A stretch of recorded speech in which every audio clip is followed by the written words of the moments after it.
Okay, welcome to the deep dive. Today, we're plunging into a stack of sources about something, well, absolutely fundamental. We're talking India's agriculture sector and its really important connection to the food processing industry there. Our mission for this deep dive, based on the material you've shared, it's pretty clear. We want to unpack why agriculture is so critical for India, its foundational role, then trace the history, the different revolutions that tried to shape it, and explore the big challenges it faces today despite all those efforts.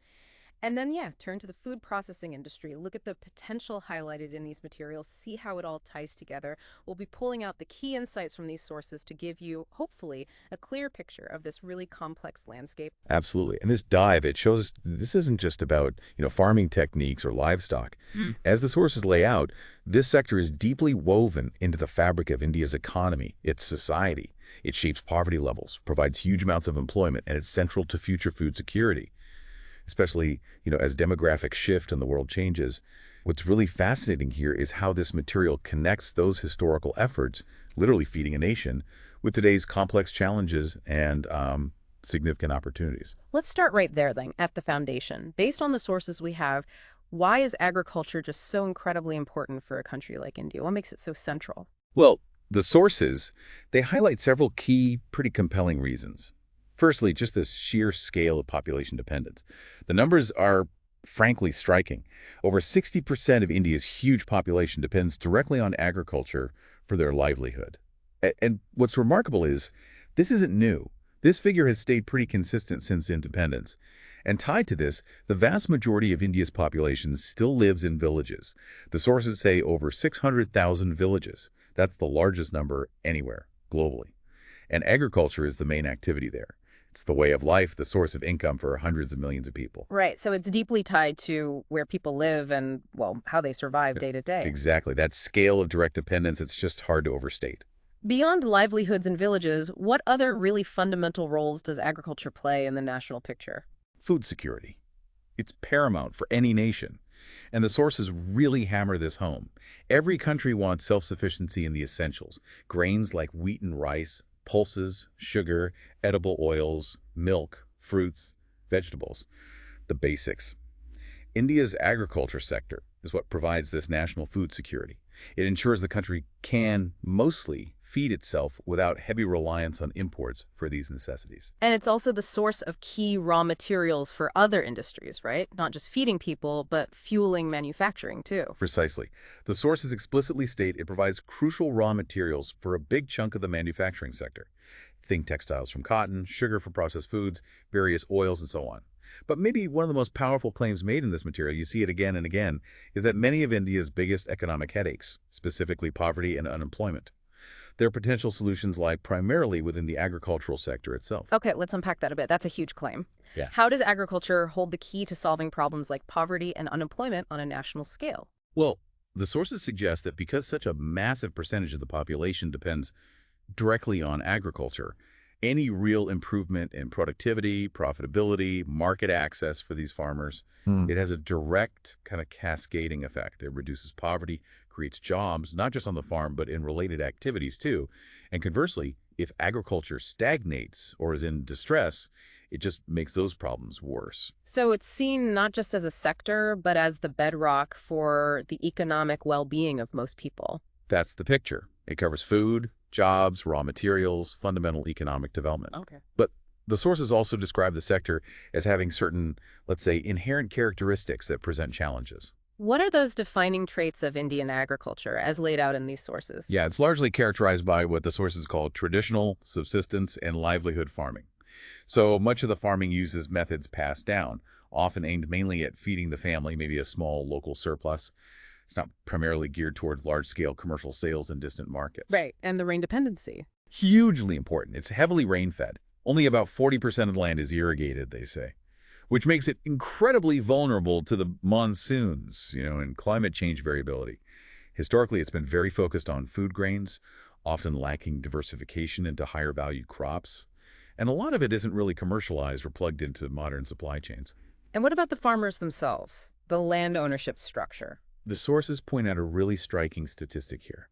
Over 80% of farmers are classified as landless, small, or marginal, which reinforces that picture, cultivating small plots, mainly for their own consumption. Little surplus, hard to diversify or invest. Right. So it's difficult to generate significant income or adopt new tech on that scale. Exactly. And access to finance, often informal, relies on local money lenders, which can trap people in debt cycles. It paints this picture of a sector with deep roots, immense importance, but also significant structural challenges to modernization. Okay, building on that point about the nature of farming, the sources make a big deal about productivity being the key issue today. They say the focus now has to be increasing production through distinctly improved productivity per acre. Why to shift? Why now? Here's where it gets really interesting. It's a crucial pivot the sources highlight. See, in earlier decades, India could boost agricultural output relatively simply, just bring more unused arable land under cultivation. Horizontal expansion, basically. More land, more food. Right. But the sources state very clearly, today, essentially all available arable land is already being farmed. There's no significant room left for horizontal expansion to increase total output, which means the only way for India to significantly boost its overall agricultural production now, to meet rising demand, is by getting much higher yields from the land already being farmed. Productivity, it's the only lever left. It's the sole remaining critical lever for increasing national supply. That makes perfect sense. You can't just keep spreading out. So what happens if this crucial productivity doesn't increase enough? What are the consequences the sources warn about? This is critical, and it has very real impacts on millions of lives. With India's population still growing, and importantly, rising incomes, especially among the poor and middle class, the demand for agricultural products is projected to increase manifold, as the sources put it. People eat more and differently as they get wealthier. Exactly. And if supply, which now depends almost entirely on productivity per acre, doesn't keep pace, you inevitably get significant price increases for food across the board. Like that specific example they gave from a few years back. Yes, they cite 2009-2010 as a stark example. Food inflation climbed sharply then, over 15% in a short period. The sources directly link this to supply not meeting demand. Ouch. A 15% jump in food prices is huge. It's a clear demonstration of what happens when there's a productivity gap. And the impact of that kind of food inflation. What does it really mean for people? Well, it hurts everyone's budget, obviously. Makes basics more expensive. But as the sources explicitly state, the poor get hit much harder. A much bigger chunk of their limited income goes directly to food. So when prices spike, It's devastating. It pushes people deeper into poverty, impacts nutrition, so boosting agricultural productivity. It isn't just some abstract economic goal or a farming challenge. yeah. The sources frame it fundamentally as a matter of national food security and protecting vulnerable people from these shocks. This need for productivity brings us to India's history of trying to transform agriculture, the revolutions. We touched on the Green Revolution. Let's detail it as presented here. What was that massive push about? The sources detail the Green Revolution as, well, truly significant, transformative. It was kicked off by the government back in the 60s, came from realizing how critical food grain self-sufficiency was for national security. Especially staples like wheat and rice. Exactly. India had faced shortages. This was about fixing that. And the key figure associated with it in India. Dr. M.S. Swaminathan is named as the pioneer in India, according to these sources. It was a major concerted shift, a more scientific, intensive approach to farming, the main focus.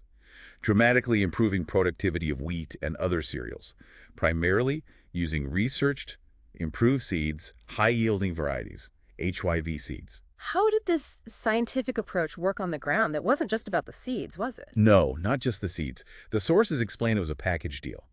Alongside the HYV seeds, you needed measured, increased use of chemical fertilizers and insecticides, pesticides, to protect the crops and maximize the yield potential of those new seeds. Right, the whole package. And the impact. The sources give a powerful example. Where it worked, wheat productivity quadrupled. A major success story for boosting grain output, helping India achieve self-sufficiency in those staples. But the sources also mention it wasn't like an overnight success everywhere, right? What conditions were needed? That's a key point the sources highlight. Its success, especially early on, depended on having the right model or the right conditions already in place, specific things. Like what? Farmers with enough land, assured and adequate water supply irrigation, basically, which, remember, most Indian farmland doesn't have. Right, that 40% figure. And suitable soil. Yeah.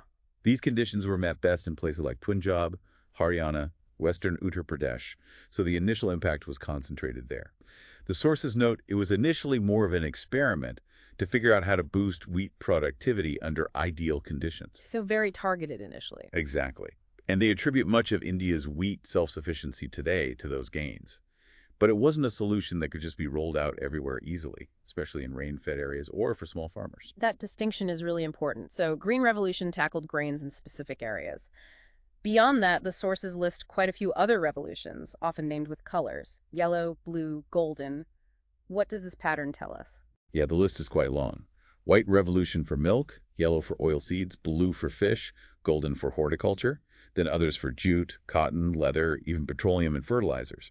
It shows this continuous effort over decades to apply focused development pushes across different subsectors, trying to replicate that Green Revolution success beyond just grains, moving towards diversification, higher value products. Like the White Revolution. That one's famous. Hugely successful, boosting milk production, making India the world's largest producer, organizing dairy farmers into cooperatives, like Amul. That was key. Dr. Verghese Kurian is named as the father there. And the Golden Revolution. That highlighted growth in horticulture, fruits, vegetables, honey between 1991 and 2003, shows the growing importance of non-grain produce. So these color revolutions show a recognition that modernization needed to happen across the board. And the sources give more detail on one specifically. The Pink Revolution, what's that about, especially recently? Well, initially the sources say pink covered onions, prawns, even the pharma industry. A bit of a mix. But they specifically highlight a second-generation pink revolution, which has put a really strong focus on modernizing India's meat and poultry sector, particularly meat exports. And what have been the results? Any major achievements A mentioned? really notable one, actually. Uh-oh. India apparently hit the #1 spot globally in exports of buffalo meat back in 2012. They cite USDA data about 1.5 million metric tons exported that year. Wow, #1 globally in buffalo meat exports. That's significant. It is a huge volume, shows real success in building that export market, mainly to the Middle East and Southeast Asia. What about poultry? Chicken, specifically. The broiler meat sector, chicken, has also seen rapid growth, really robust. Sources mention a 30% growth rate since 2009, call it one of the fastest growing sectors in the Indian economy overall, expanding at about 8% a year. And that's driven by exports, too. Less so, according to the sources. Mhm. They say this poultry growth is largely driven by booming domestic demand within India, changing diets again as incomes rise. So considerable success, especially meat exports and domestic poultry. Did international bodies notice? The FAO, maybe? Yes, the Food and Agriculture Organization of the UN, the FAO, they acknowledged India's potential here and the effective steps being taken towards this pink revolution, especially modernizing processing units. They even went further, recommending a specific 4-step framework for India to follow. It was in a report called the Indian Meat Industry Perspective, a roadmap for continued success, basically. A 4-step framework from the FAO. What were those recommended steps? They're quite practical, focused on key bottlenecks. 1, setting up state-of-the-art meat processing plants, crucial for hygiene, quality, efficiency, meeting export standard. Infrastructure, basically. Right. 2, developing technologies specifically for raising male buffalo calves for meat. So focusing the breeding and rearing. 3, increasing the number of farmers rearing buffalo under contract farming arrangements. Better linkages between farmers and processors. Guaranteed supply, maybe better income for farmers. That's the idea. And 4, establishing disease-free zones for rearing animals. Absolutely vital for public health, preventing outbreaks, and keeping export markets open. So a clear roadmap. Infrastructure, sourcing, farmer integration, animal health. But the sources also raise serious concerns, right? Hazards associated with this rapid growth. Absolutely. While the sector's performance is called robust and lucrative, the sources explicitly warn about significant environmental riders, things that absolutely must be considered and addressed as this growth continues. What kind of environmental concerns are we talking about? Well, they cite an article mentioning data from the U.S. showing that U.S. red meat production accounts for like 30% of total greenhouse gas emissions there. Poultry and dairy at another 28%. That's a huge environmental footprint. How does that relate to India? They make a very direct link. They state, quote, "We cannot be ignorant with the fact that India is now largest exporter of meat in the world, which will in turn pointing at the level of greenhouse gas emission." Wow. So becoming the biggest exporter potentially means a massive greenhouse gas footprint, too. That's the implication. A stark warning that this economic success comes with serious environmental responsibilities. needs careful management. A critical connection. Are there health concerns as well, beyond the environmental ones? Yes, a vital area highlighted is managing public health risks from meat-borne pathogens. They list specific bacteria: E. coli, Salmonella, Campylobacter, Listeria, Yersinia. Nasty stuff. Things you really don't want in the food supply. Exactly. Plus, other diseases that can pass from animals to humans, and controlling pesticide residues in the meat supply chain. Ensuring safety and quality as production scales up rapidly is a major challenge. Needs tough hygiene and testing. This definitely raises a big question. How do you balance this huge growth potential against these very real environmental and health risks? Seems like tricky trade-offs are involved. It absolutely does. But first, let's just look at the sheer scale of that growth potential the sources identify for this pink revolution sector. Okay, what stands out there? Where could this go? Well, one ambitious target mentioned points to the domestic market potential. Increase meat consumption per person from maybe 6 grams a day now, which is very low, to a much higher 50 grams a day in the next decade or so. That alone is a massive increase in domestic demand. Huge. Then there's exports. The sources state that despite India having one of the world's largest livestock populations, it only accounts for around 2% of the global meat export market share. Only 2%. That sounds low. It suggests enormous untapped potential for exports beyond just buffalo meat if India can meet quality standards and demand. Plus, the sector's high growth rate, 8 to 15% annually in different segments, and a massive global market value mentioned, over $700 billion, though the year isn't specified. It all underlines this big potential. So, lots of room to grow, both at home and globally. But getting there while managing risks faces obstacles. What specific challenges do the sources list for this sector? They're quite clear about the hurdles. Several key things. First, a lack of standard policies for the sector, covering production, export, quality, safety standards. This creates uncertainty. A policy vacuum. Kind of. Second, a critical need for much better infrastructure. Modern hygienic slaughterhouses echoes the FAO point. Robust meat testing facilities across the country. And crucially, cold storage and refrigerated transport all along the supply chain. The cold chain issue again. It keeps coming up. Third, the need to actually implement those 4 FAO recommendations, suggesting they aren't fully realized yet. Fourth, much better hygiene throughout processing to tackle those pathogen risks. And finally, the challenge of attracting and channeling enough investment. Modernizing takes serious capital. Right. It's not just about having animals. It requires policy, infrastructure, hygiene standards, and serious investment to unlock that potential safely and sustainably. Precisely.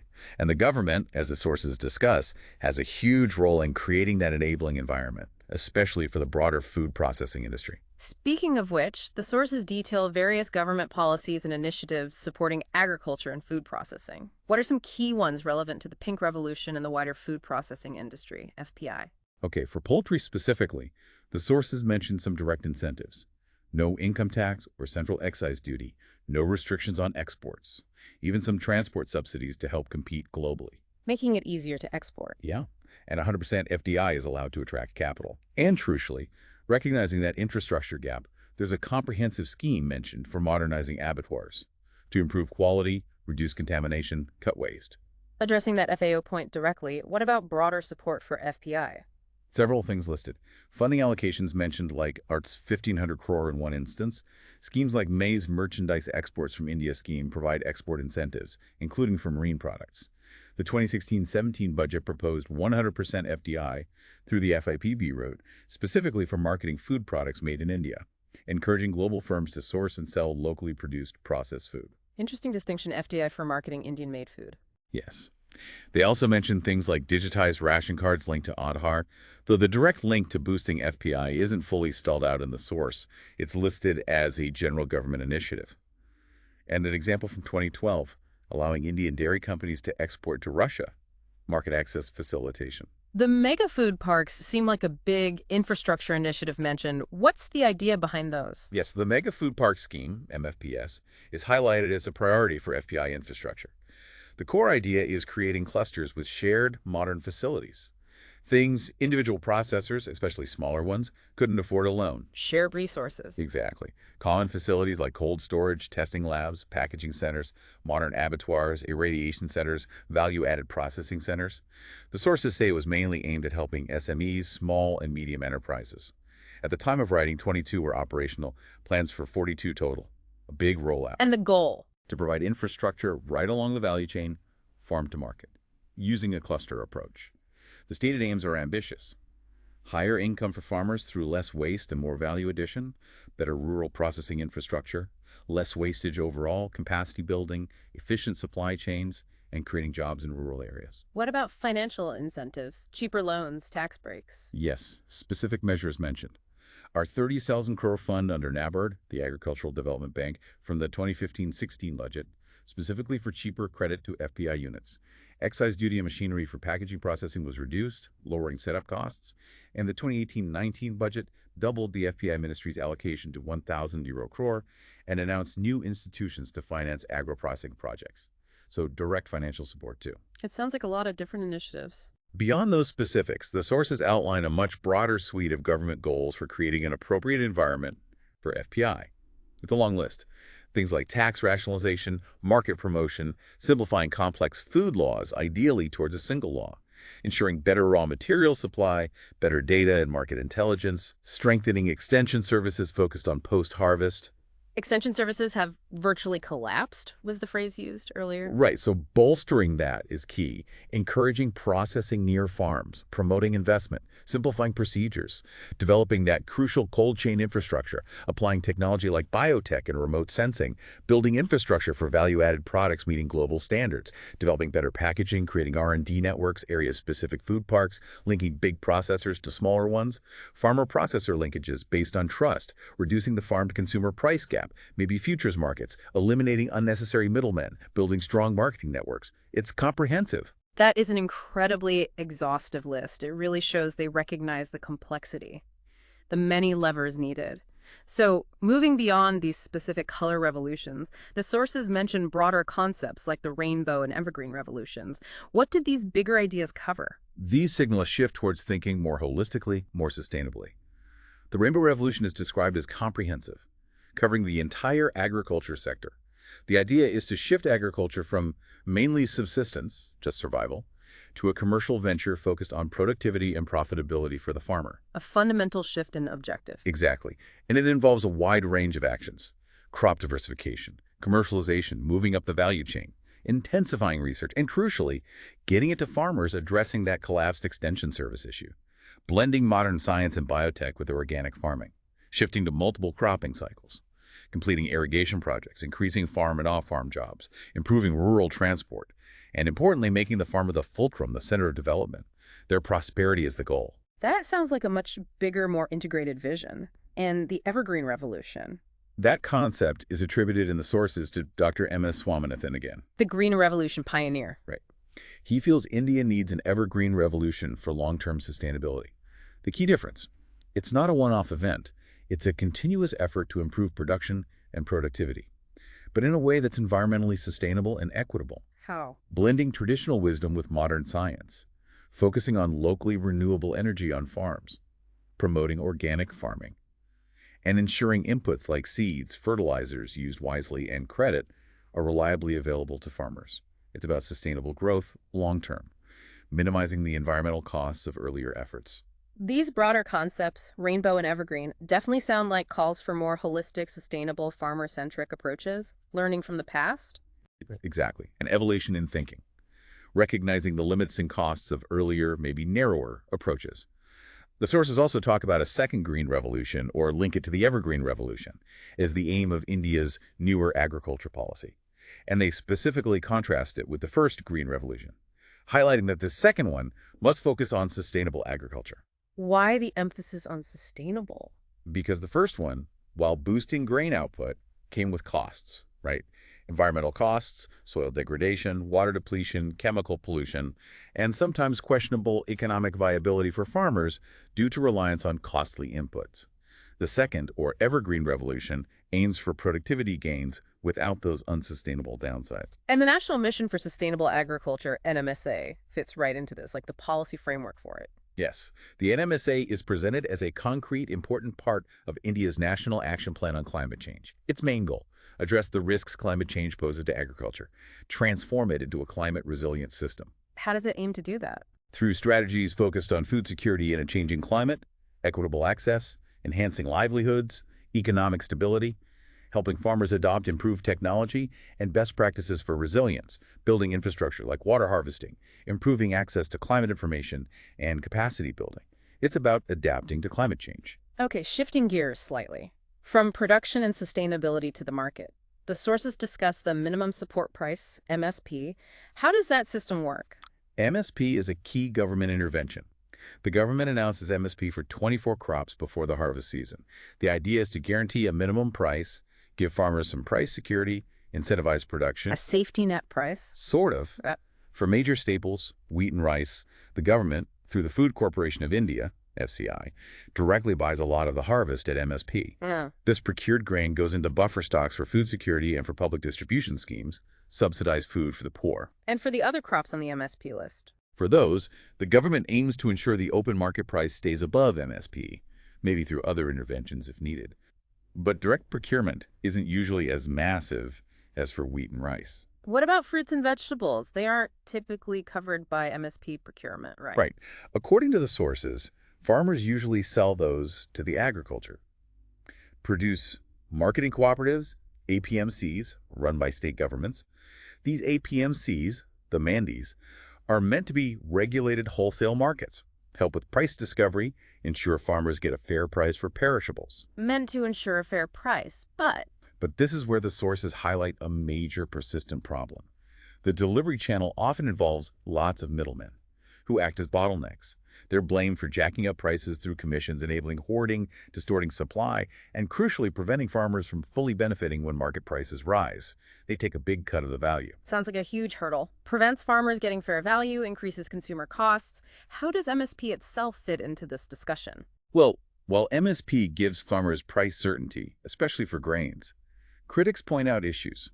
Some believe the main benefits, especially from large procurement, go mostly to bigger, wealthier farmers with more surplus and better access. Those small farmers benefit somewhat too. To some extent, yes. But another big criticism is that MSP discourages diversification. Farmers stick to wheat and rice because the price is guaranteed. This contributes to overproduction in some areas, resource depletion, and neglect of other needed crops. So calls to scrap MSP. Many critics favor that, moving to pure market pricing. But the sources suggest it might be too premature for India right now, given the number of small farmers, food security concerns, lack of other robust market mechanisms. It's a really complex issue. So a system meant to help has complex results, creates its own challenges, and operates in a market often clogged by middlemen. Tackling this clearly needs, as the sources say, out-of-box thinking. Absolutely. Which brings us to that specific section, Indian agriculture, 10 new thoughts, ideas for the future. Right, proposals for that renaissance the sources mention later. What are some of these key ideas? Let's walk through them. Okay, these are pretty fundamental shifts they're suggesting. One, scientific modern farming, called Crucial, specifically mentions embracing genetic engineered farming, suggests traditional methods alone won't cut it for productivity. Controversial, perhaps, but focused on yield. 2, farmer market connection, FFF, argues current markets are distorted, need direct connection. Farmer mark group firm mash fork, bypass inefficient middlemen who distort prices, hoard, etc. Technology, the internet, seen as key tools for direct domestic and global market access, need to train farmers to use them. Cutting out the middleman. 3, contract farming, seen as another way for direct contact. Buyer contracts production, maybe provides inputs, guarantees pickup at agreed price, but needs government support. Amending state APMC acts to allow direct sales and laws to protect farmers and contracts. 4, corporate farming. Allowing private companies to lease land, farm large scale. This is often debated. The sources counter the marginalized small farmers argument by listing potential benefits. Higher productivity, commercialization, diversification, value addition, better land use, efficient supply chains, more investment, faster tech adoption. They specifically link it to reducing waste, mentioning nearly 40% food waste due to poor supply chains, which corporates could fix, maybe lowering prices. What potential efficiency argument? 5, soil mapping and data. Need complete soil mapping, overlaid with climate infall data. Use science and tech, not just tradition, to decide cropping patterns suited to specific areas.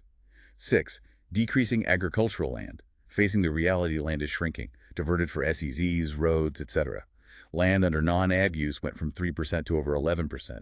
This makes boosting productivity per acre an absolute must. No other choice. The pressure is on existing land. 7, making agriculture viable. Farmers increasingly see it as unprofitable. Rising costs, risks. Many are exiting, selling land.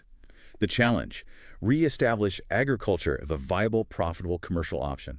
Not just a way of life. 8. Land reforms. Called a long-standing goal with little progress. Needs state prioritization. Computerizing land records is key. Mentions Bhumi Territory projects. Also suggests using wasteland, giving it to landless people for integrated farming forestry. Addressing both land use and livelihoods. 9. Increased investment. Sector is starved of investment. Gets maybe 0.3% of GDP. Urgent need for more public investment in irrigation, roads, power, rural health. Private investment often follows public. 10. Village district level strategy. One size fits all doesn't work. Strategy needs to be granular, village or district level. Identify and solve local issues locally. Tailored solutions for local conditions. Exactly. And the sources conclude this section powerfully, saying agriculture needs are a renaissance, not just another revolution. A fundamental rebuilding based on these ideas. A renaissance. That's a strong call. Okay, moving from the farm to post-harvest. The sources call the food processing industry, FPI, a sunrise industry. What's the picture they paint of its current status in India? Well, despite India being a giant producer of raw agricultural materials, one of the largest globally for many things, the sources describe the food processing industry itself as still being in a nascent stage, relatively underdeveloped. That seems surprising, given the huge farm output. What's holding it back? Several interconnected things. Low overall agricultural productivity impacts raw material quality and consistency. Very high levels of post-harvest wastage. That figure of over 35% for fruits and vegetables keeps coming up. Just lost potential. Over a third wasted? Wow. And very low levels of actual processing compared to other countries. Only 2% for fruits and egg, 35% milk, 21% meat, 6% poultry. Compared to 40-80% elsewhere like China, Brazil, Malaysia. This means low value addition happening within India, hardly 20% on average. Plus, it's dominated by the unorganized sector, especially for fruits and veg, over 90%. Small, informal units. So loads of raw material, but the industry itself is underdeveloped, inefficient, high waste, mostly informal. What's the potential they see if these issues get fixed? Tremendous potential. Explosive, almost. Because you have that huge raw material base and a massive growing domestic consumer base, over 1 billion people. It's seen as high growth, high profit because of the potential for value addition to stuff currently wasted or sold raw. Turning waste into value. Exactly. Market value projections were huge, like 39B to 65 beaters by 2018 in one estimate. The food retail market projected to hit nearly $900 by 2020. Industry estimates cited, like CII, see potential for billions in investment, millions of jobs created. What specific trends are driving this potential growth? A mix of socioeconomic changes. Rising incomes mean people spend more on food, diversified diets, rapid urbanization changes lifestyles, smaller nuclear families, more working women with less time for traditional cooking. Creates demand for convenience. Precisely. Leading to a preference for processed packaged foods. Consumption patterns shifting from just cereals towards fruits, veg, meat, dairy. Following that global trend towards prepared meals, snacks, convenience foods, eventually even functional organic foods. Post-liberalization trends also gave the sector a push. And specific opportunities arising from this? Yeah, the sources list several.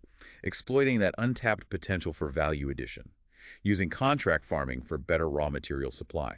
Capitalizing on growing health safety awareness creates a market for quality processed foods. Investing in supply chains to cut that 35% plus waste. Improving packaging, cold chains. Using regional branding. Leveraging ethnic tastes and advantage for local players, and capitalizing on consumerism and the growth of modern retail. We talked about structural issues in agriculture, middlemen, the APMC system. How do those directly hit the food processing industry? They're directly linked. Critically linked. Farmers' limited market access often stuck selling an APMC mandis, unable to sell directly to private processors. Means processors struggle to get consistent, quality raw material directly from the farm, which is the efficient way. They have to go through the mandi or intermediaries? Often, yes. Yeah. And that opaque supply chain with middlemen adds costs, increases waste, makes raw materials expensive. Lack of storage, transport infrastructure, especially cold chains in that traditional system, also contributes massively to wastage, reducing quality raw material availability for FPI. So the same issues hurting farmers also starve the FPI of reliable, affordable raw materials. Hurts both ends. Precisely. Sources also note other issues: lack of technology in the supply chain, insufficient quality control and testing for produce before it even reaches processors or consumers. Basic safety questions aren't always addressed. What solutions or remedies do the sources propose or mention are underway for these structural barriers? A key policy step highlighted is allowing FDI in multi-brand retail. Despite opposition, the sources call it a step in the right direction, especially for fixing back-end activities, the supply chain. How would FDI in retail help the supply chain? Allowing large global or domestic retailers is expected to drive development of organized modern supply chains, bringing transparency, technology, investment in cold chains, warehousing, logistics, fixing those gaps.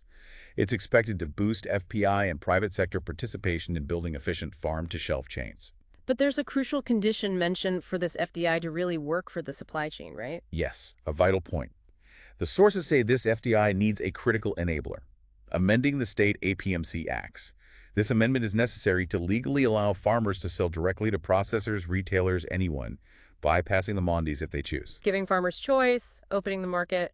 Exactly. Enabling private players, including those with FDI, to set up direct procurement from farms.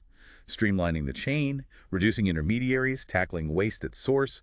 The central government permitted FDI subject to state consent because agriculture and markets are state subjects. So state-level APMC reform is the key missing piece. Makes sense. The bottleneck is often at the state-level market regulation. Right, and the sources conclude this section strongly, saying, okay, we had a biotech revolution, now it's time for a food revolution centered on FPI, reemphasizing it's a sunrise industry, huge potential, driven by basic need and rising demand. But its growth depends on fixing these deep structural issues in ag marketing, improving the supply chain, moving from informal to formal business. Looking ahead then, we've covered importance, history, challenges, FPI potential. What's the broader long-term vision for Indian agriculture presented, maybe in sections like agriculture policy, Vision 2020? Well, that Vision 2020 section, even though the date is past, gives a good sense of the underlying philosophy and persistent challenges. It notes past progress was built on small farmers and policy support, but India still faces huge ongoing issues: population pressure, resource degradation, land, water, biodiversity, persistent rural poverty. Familiar themes. And it reemphasizes future production increases must come from productivity gains. Area expansion is minimal, land is even decreasing. They even stated a need back then to double per hectare yield by 2020. Shows the scale of the challenge. What emerging trends and persistent issues does this long-term vision identify? Notes that while some sectors like livestock, poultry, fisheries, horticulture are growing faster, agriculture's overall share in GDP is declining as industry and services grow faster. Normal development pattern. But despite that declining share, it's still crucial for jobs and livelihoods for, they say, over 70% of the population. Still the biggest employer by far. Absolutely. Small farmers' contribution is growing, water availability is critical, huge gaps remain between potential yield and actual yield technology transfer gaps. Past focus on just rice and wheat led to resource depletion in some areas, neglected rain-fed areas, contributing to inequity, malnutrition. So policy needs to accelerate all-round development, ensure economic viability, support farmers, focus on income and jobs on-farm and off-farm. What are the major persistent issues listed that need addressing for sustainable development and poverty reduction? A critical list: population pressure, resource degradation, especially water scarcity, impact of investment or lack of it on the poor, navigating globalization's effects on the poor, need for strong science and tech support, rapid urbanization, and the urbanization of poverty, and that worrying slowdown in rural poverty reduction. A daunting list. Any opportunities mentioned alongside these challenges? Yes, opportunities exist: conserving resources, tapping potential in underperforming areas, leveraging technology revolutions, biotech, space tech, IT to link farmers, extension workers, scientists, markets, using data better. And the core policy parameters needed for this vision, the foundations. Must articulate a clear vision based on fundamentals: how agriculture is organized locally, sustainability and resource management, institutional change, land reforms, APMC reform, investment priorities, right incentives, price, credit, risk, and robust risk management for farmers, insurance, advisories. Finally, the sources list detailed challenges again, summing up the agenda for that renaissance. Can you recap those quickly? Sure, it's a useful summary. Enhancing yield across the board. Integrated nutrient management for soil health, preventing productivity deceleration. Bridging yield gaps. Water security, emphasizing rain-fed areas. Diversification and value addition. Better post-harvest management. Increased investment in ag and infra. Fighting poverty hunger. Empowering small farmers. Disaster management. Globalization challenges. And harnessing IT potential fully. We have covered a huge amount of ground today, a real deep dive. From the fundamental importance of agriculture through the revolutions, the Pink Revolution's details and challenges, the vision for a sustainable future, the potential of food processing, and those persistent structural issues. Yeah, the sources give a very comprehensive, sometimes stark look. It highlights that transforming Indian agriculture and leveraging FPI, it's not one simple fix. It needs this multi-pronged, integrated approach, addressing productivity, policy, infrastructure, market access, all interconnected. So what does this all mean for you, the listener? Digesting all this about a sector vital to over 1 billion people. It seems clear that while India has made strides food grain self-sufficiency, huge FDI potential now. The foundational challenges in agriculture itself, boosting productivity sustainably, environmental health, structural barriers like middlemen and market access, ensuring farmer livelihoods, these are absolutely central, critical to resolve. The success of that sunrise at FPI and its benefits reaching most people really depends on fixing these fundamentals at the farm and in the supply chain. And this complexity, laid out so clearly here, it raises an important question for you to think about. Given this detailed list of challenges, productivity, resources, policy, markets, social issues, and that call for a renaissance, what single piece of this complex puzzle do you think is most crucial to unlock first? What specific lever, if pulled effectively, could be the most catalytic, triggering widespread positive change across the whole sector? That's definitely something to consider, looking at how interconnected it all is. Thanks for joining us for this deep dive into Indian agriculture and food processing. We hope this conversation, guided by the material you shared, has given you a clearer, more informed picture of the huge opportunities and the significant hurdles ahead for this vital part of India's future.